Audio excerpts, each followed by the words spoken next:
Hi, my name is Debbie Patterson.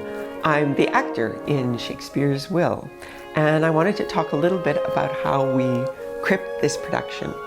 So first I'm going to talk a little bit about disability aesthetics. Disability in our culture is generally seen as a problem that needs to be solved, or as a deficit, or a thing that makes things worse, right? And in disability aesthetics, we decide, I decide as a disabled artist, I decide that I will explore my disability as an opportunity for exploration. I will approach disability as a place of possibility rather than a place of restriction.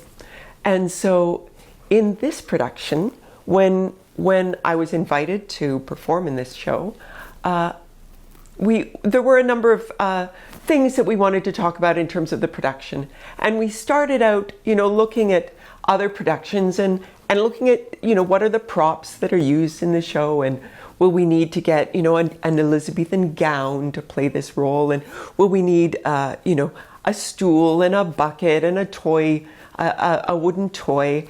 And, we started to think about all the things that were involved in this production that wouldn't really work because I'm a wheelchair user, and that's not really a world that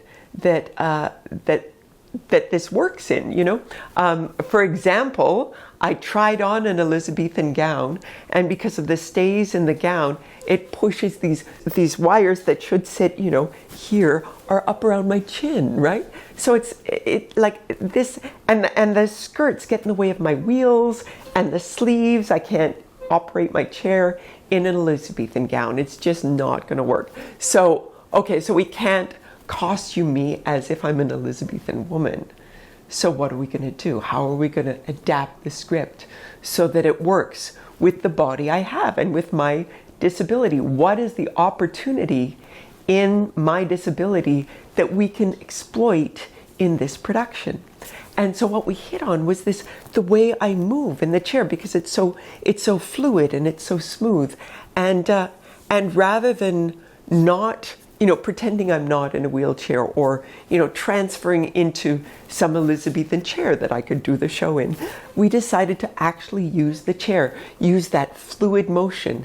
And so instead, the director came up with this brilliant concept to use object puppets and to use the sand table that the objects could be manipulated in.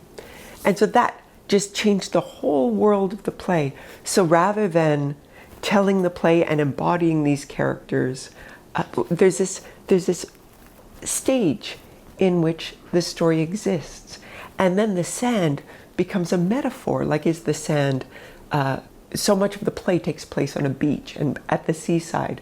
So is Anne at the seaside recalling moments in her life as she, when you sit on the beach and you play with the sand?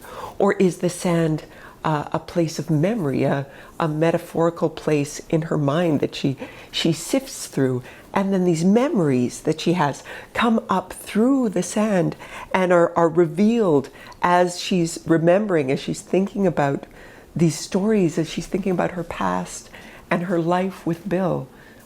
So the sand then functions in a completely different way and allows the story to be told in a new way that couldn't be discovered without the initial prompt of the wheelchair.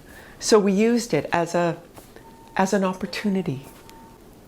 And so another opportunity that arose because of this sand table was the possibility of light from underneath the sand, and light shifting in other ways.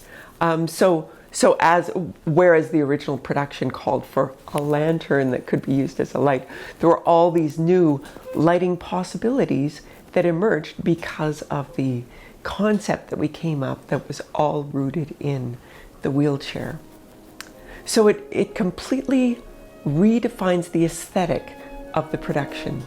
The lighting, the set, the costume, all of it is redefined because of cripping the production.